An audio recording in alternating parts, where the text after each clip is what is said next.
Diretor da ANEEL vem ao Estado para discutir as altas nos preços da energia. A Assembleia faz reunião para conhecer os riscos das barragens do Estado. E condenados pela Maria da Penha podem ficar proibidos de assumirem cargos públicos. A Assembleia Notícias está no ar.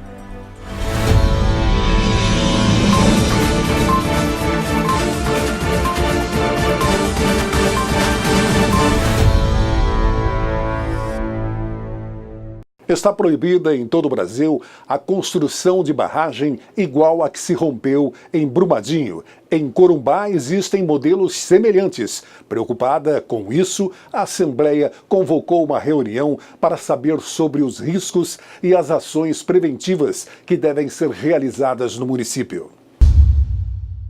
Brumadinho, 26 de janeiro de 2019. O maior desastre brasileiro aconteceu com o rompimento de uma barragem de montante que vitimou mais de 300 pessoas, entre mortos e desaparecidos.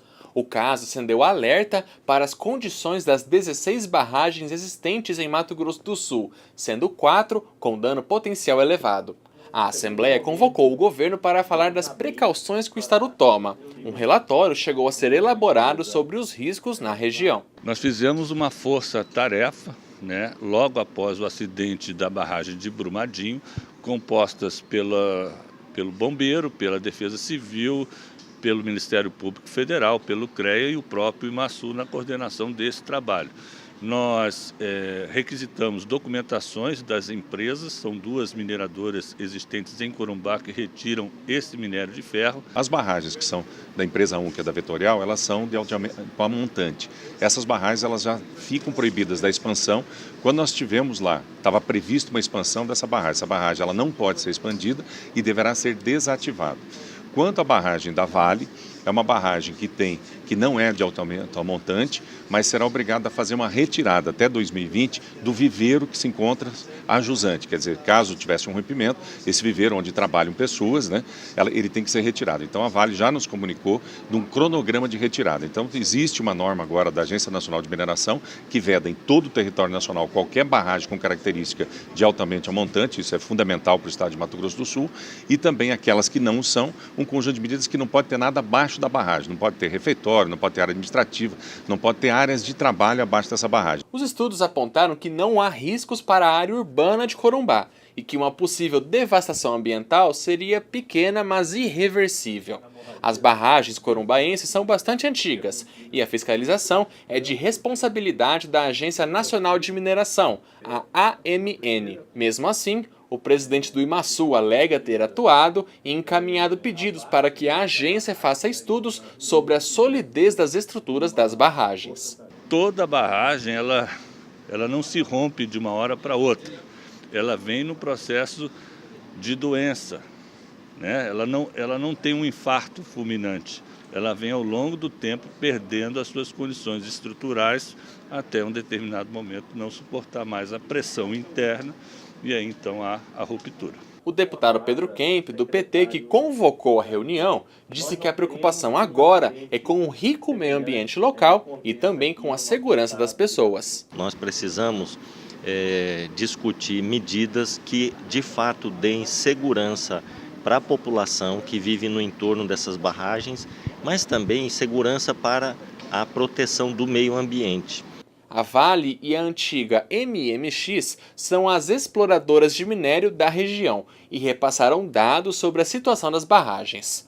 A maior é a de Gregório, com 9.300.000 metros cúbicos de rejeitos. Informaram que há especialistas em barragens atuando no local, que existe um plano de ação em caso de emergência e que há inspeção visual e por meio de equipamentos nas barragens. No entanto, não encaminhou relatórios detalhados ao IMASU quando solicitado. E que há um sistema de alerta, mas que a ativação é manual. Entre as principais preocupações dos parlamentares está a segurança dessas barragens, já que em alguma delas há elevado dano potencial. No entanto, segundo as empresas que atuam na região, o risco de um rompimento é baixo. No caso de Corumbá, nós teríamos um impacto desse rejeito numa área mais ou menos de 8 a 10 quilômetros em cada uma dessas barragens. E aí, obviamente, o que tiver dentro desses 8 a 10 quilômetros seria destruído e afetado. Primeiro, a cidade de Corumbá não seria afetada. Nenhuma dessas barragens, esses 8, 10 quilômetros, não estão direcionados para a cidade. Ela impactaria, na nossa avaliação, em 12 residências atualmente existentes e no balneário Piraputanga. Vice-presidente da Comissão de Meio Ambiente da Casa, o deputado Felipe Orro, do PSDB, disse que o grupo de parlamentares está atento e defende risco zero para os moradores. E o que eu defendi desde o primeiro momento foi isso, risco zero para as pessoas que moram ali, risco zero para o meio ambiente, para o nosso Pantanal. E também a Vale desapropriar os pequenos produtores ali, os moradores ao redor, para que não tenham gente tão próxima dessas barragens, para que não ofereça um risco às vidas das pessoas. Condenados pela Lei Maria da Penha devem ser proibidos de assumirem cargos na administração pública estadual. É o que prevê um dos projetos de lei apresentados na semana. O deputado Coronel Davi, do PSL, disse que o projeto é mais uma ação para coibir os agressores e prevenir esse tipo de crime. Achei adequado apresentar esse projeto de lei que visa proibir a nomeação em cargo efetivo ou em comissão dentro da administração direta ou indireta de todos aqueles que tenham contra si uma sentença transitada em julgado pela Lei Maria da Penha. Quer dizer, aquele que comete violência doméstica contra a mulher ou pratica qualquer outro crime abrangidos pela Lei Maria da Penha, eles estarão impedidos de fazer parte do corpo de funcionários aqui no Mato Grosso do Sul. Já o deputado Marçal Filho quer aumentar a punição para quem pichar os patrimônios do Estado. Aquele que vandalizar, depredar e pichar patrimônio ou monumento público e particular vai ser obrigado a reparar o dano, além de ressarcir em dobro o valor do prejuízo causado. É bom deixar muito claro que a pichação nada tem a ver com grafite, não é? Que é uma arte que tem que ser valorizada, inclusive porque quando bem praticada ela acaba valorizando os imóveis, valorizando a cidade, tornando a cidade mais bonita. Isso é uma arte que a gente tem que incentivar. Agora, não podemos aceitar que essas pessoas saiam por aí realizando tudo isso e todos nós tenhamos que pagar a conta. Outro projeto apresentado desobriga o consumidor a fornecer seus dados ao realizar uma compra. E ainda, a empresa pode ser obrigada a retirar o cadastro do sistema, caso o consumidor solicite. O que acontece é que há, infelizmente, uma comercialização indevida desse cadastro e o consumidor acaba sendo surpreendido de maneiras múltiplas, incomodado, perturbado. Então esse projeto visa criar o consentimento do consumidor para que ele possa receber ofertas daquilo que ele realmente deseja. Outra proposta apresentada nesta semana pretende obrigar a presença do intérprete de Libras nas agências bancárias do Estado. Além dos bancos, o projeto proposto pelo deputado Evander Vendramini, do PP, atinge também os shoppings de Mato Grosso do Sul. A obrigatoriedade poderá ser a de manter durante todo o atendimento ao público tradutores e intérpretes da língua brasileira de sinais para auxiliar os surdos. Eu acho justo que as agências bancárias, os shopping centers, tenham esse tipo de profissional para atender esse tipo de pessoas que têm a necessidade. Nós vivemos hoje no século XXI, né? E é inadmissível que a gente não tenha ainda esse tipo de atendimento para as pessoas que são portadoras e que precisam se comunicar. A intenção é, principalmente, superar a barreira de comunicação que essas pessoas sempre enfrentam. As barreiras têm que ser quebradas, né? Não só nessa questão, mas em todas, né? As pessoas que são portadores de necessidades especiais têm que ter um olhar diferenciado. E no poder público não pode ser diferente. Eu acho que nós legislamos para toda a população, independente da sua condição. Educação financeira pode ser inserida na grade curricular para alunos do ensino médio de escolas estaduais. A proposta do deputado Marçal Filho, do PSDB, quer estimular a mentalidade sobre economia e promover o equilíbrio econômico e financeiro, tanto pessoal quanto familiar. Nós temos que nos atualizar muito nos temas atuais. Essa é uma situação que está sendo vivida hoje. Então, hoje tem que ser implantado isso. Se, com o passar do tempo, as pessoas tiverem essa consciência e conseguirem lidar com a sua educação financeira, pronto, não há que se falar mais nisso, já chegamos a um bom patamar. No próximo bloco, diretor da ANEEL vem ao Estado para discutir as altas nos preços da energia.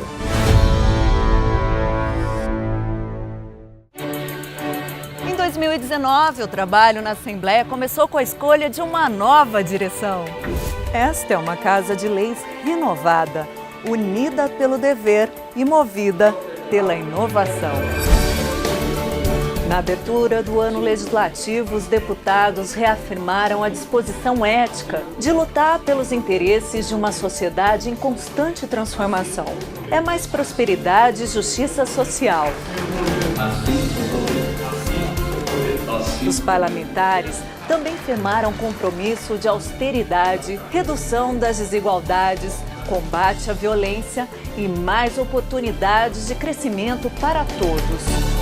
Novas responsabilidades, novos compromissos, novas atitudes, novos rumos. Assembleia Legislativa de Mato Grosso do Sul.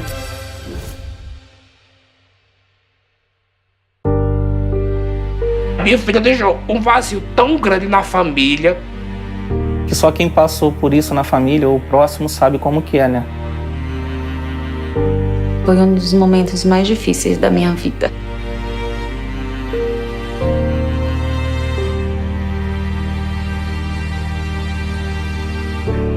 Minha filha não era doente, muito saudável, nunca foi doente.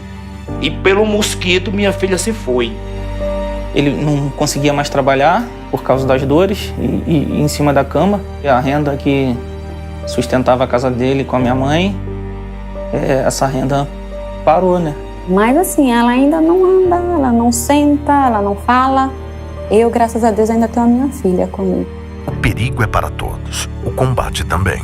Faça a sua parte. Com ações simples, podemos combater o mosquito. Ministério da Saúde, Governo Federal. Você sabia que a Assembleia Legislativa de Mato Grosso do Sul está no WhatsApp? Não, como que funciona? Para receber conteúdos exclusivos como vídeos, notícias e até fotos sobre o Parlamento Estadual, é muito fácil. Basta salvar em seu celular o nosso número de WhatsApp, 3389-6393. Depois, envie uma mensagem para este contato para que possamos cadastrá-lo. É preciso informar o nome e a profissão. É tudo muito rápido. É a Assembleia Legislativa mais perto da população. Deputado quer uma CPI para apurar onde estão sendo investidos os recursos destinados ao futebol sul-mato-grossense. Abandonado. Essa é a avaliação da situação em que se encontra o futebol sul-mato-grossense, feita por Evander Vendramini, do PP.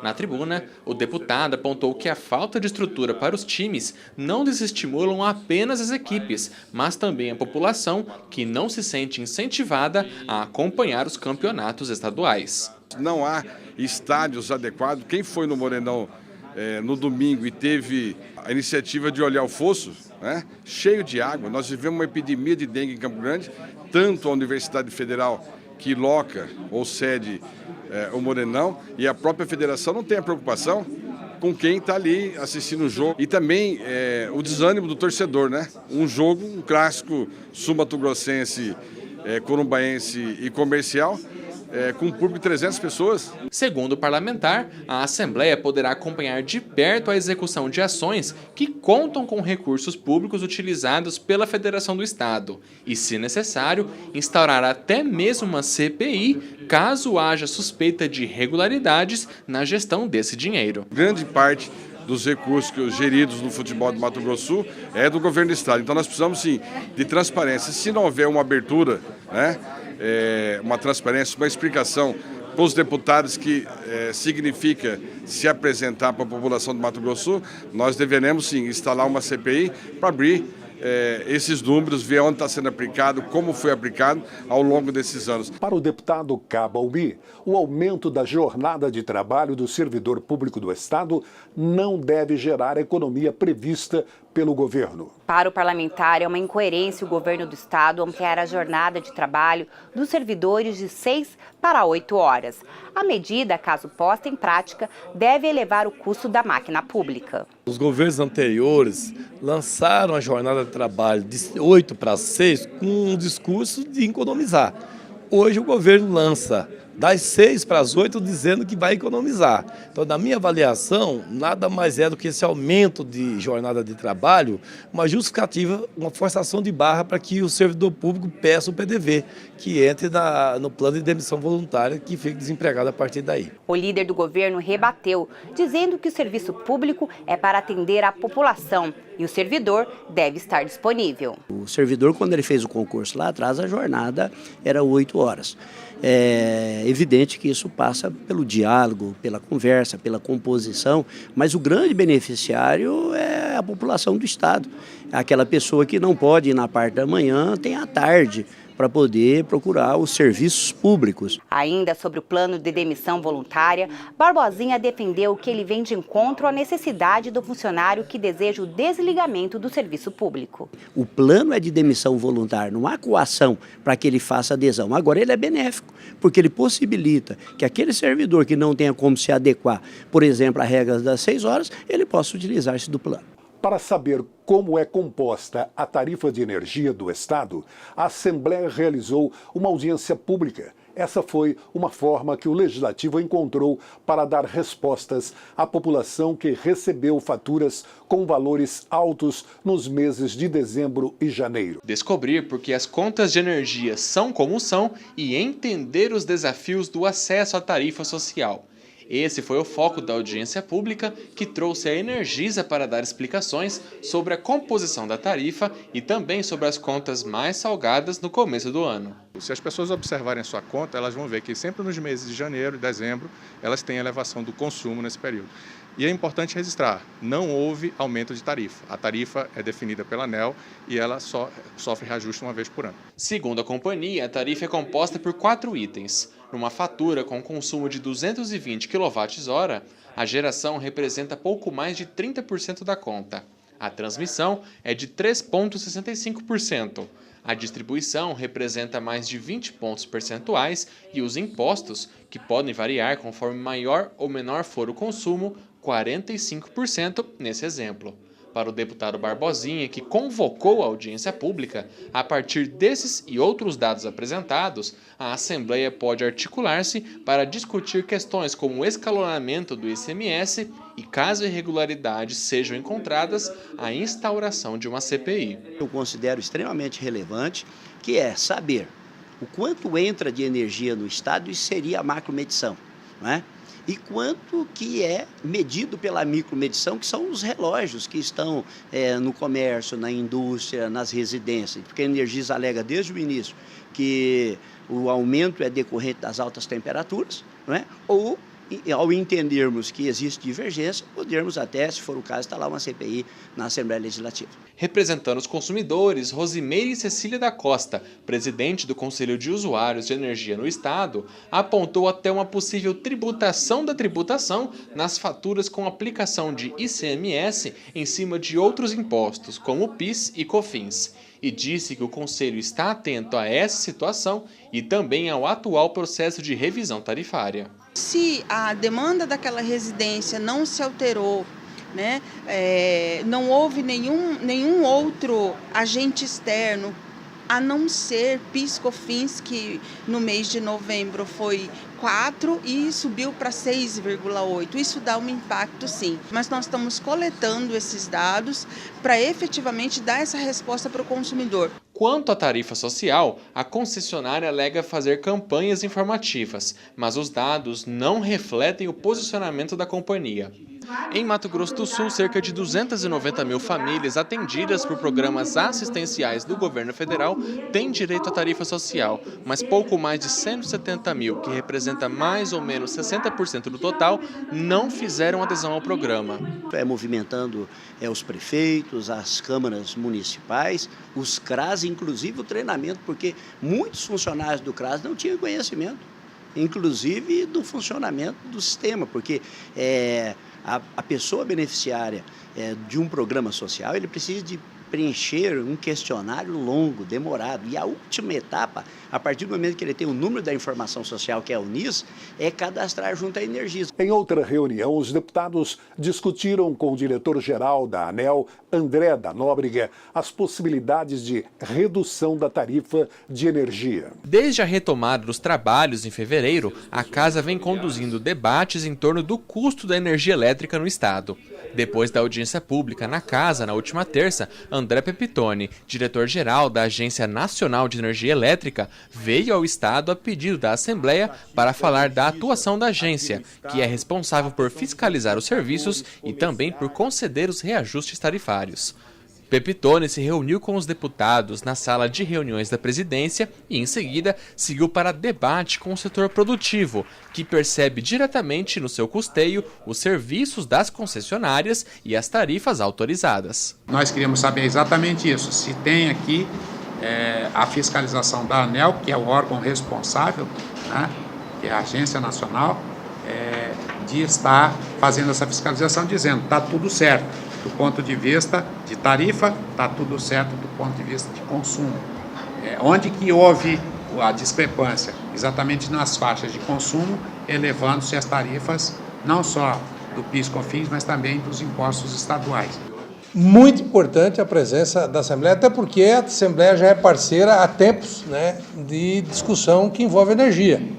Então, o poder político tem feito a parte dele e é desta forma que nós estamos fazendo conjuntamente com o setor produtivo, com a ANEEL, muito importante a presença da diretoria da ANEEL aqui, né, nesse caso, para que a gente realmente traga a público aquilo que nos atende no dia a dia, que é a energia elétrica. Em Mato Grosso do Sul, segundo a agência, são quase 900 mil consumidores residenciais, 88 mil comerciais e industriais e 87 mil na área rural.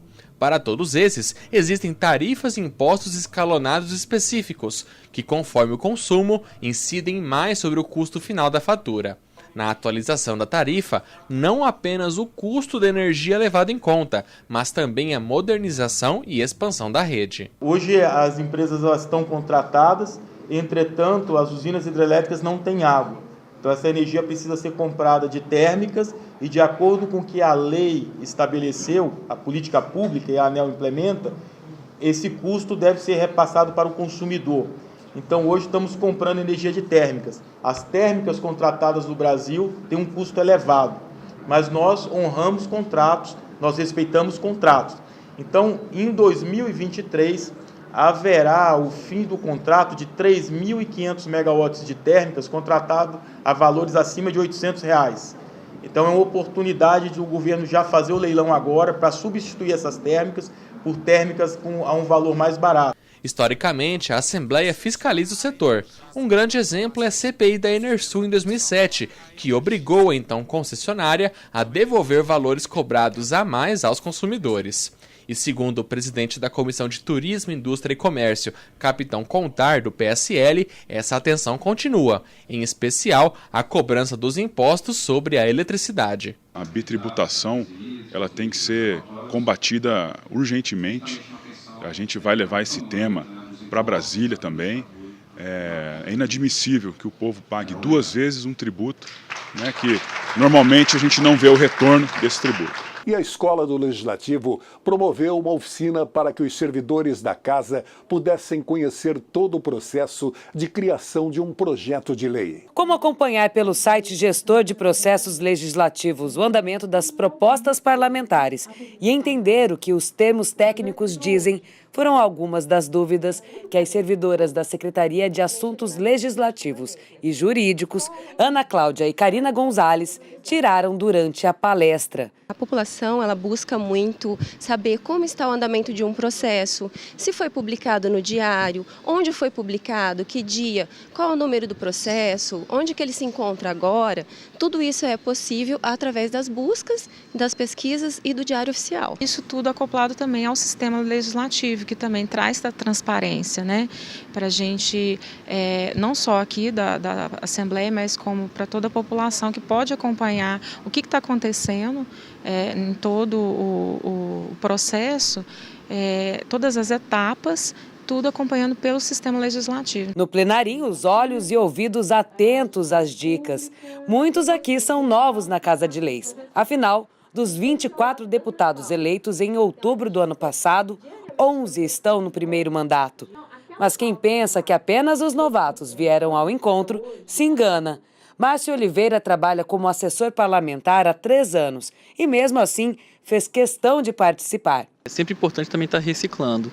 E aí, nessa oportunidade, além de fazer uma reciclagem, recebo também uma atualização daquilo que está sendo implementado agora na casa, com essa nova mesa diretora. Além desse ambiente restrito ao acesso dos assessores parlamentares, existe um ambiente aberto à população. Afinal, você, cidadão, também tem que estar aí ligado no que está acontecendo na Casa de Leis. A Maiara pode explicar para a gente, né, Maiara, como é que funciona essa navegação, como que eu encontro essas informações? Sim, você vem no site da Assembleia, vem em processo legislativo, clica em projetos e proposições. Aí vai abrir a página aqui. Se a pessoa não tiver o número do projeto de lei, ela pode pesquisar por uma palavra-chave, que tem aqui o exemplo: escola, segurança, transporte. Geralmente isso vai sair na ementa, vai sair numa notícia na televisão, no site da Assembleia, pesquisa por ali. Se a pessoa tiver o número do projeto, ela vem aqui em pesquisa avançada e seleciona aqui, ó, projeto, e coloca o número. Entendi. Aí vem em pesquisar. Aí vai aparecer aqui o projeto de lei, o autor, a ementa. Quando vem visualizar, ele aparece toda a linha do tempo que o projeto tramitou, até o momento em que ele virou lei. Aí está aqui a publicação no Diário Oficial, a pessoa pode clicar aqui, ela vai baixar o Diário Oficial, vai abrir aqui, vai estar todo o texto da lei que foi publicado aqui. Bom, essa é uma oportunidade que o cidadão sul-mato-grossense tem de fazer valer a lei da transparência, né? Sim, é uma consulta pública onde ele consegue acessar toda a tramitação de um projeto de lei. Que vai desde o primeiro texto que o deputado fez, que é aquela proposição original, até o momento de se tornar uma lei, né? Isso, exatamente. Vai desde o primeiro texto até virar lei, resolução ou qualquer outro tipo de documento. O Assembleia Notícias, que trouxe os destaques da semana, termina agora. Para seguir acompanhando o trabalho dos deputados, fique com a gente no canal 9 da NET ou acesse as nossas mídias sociais.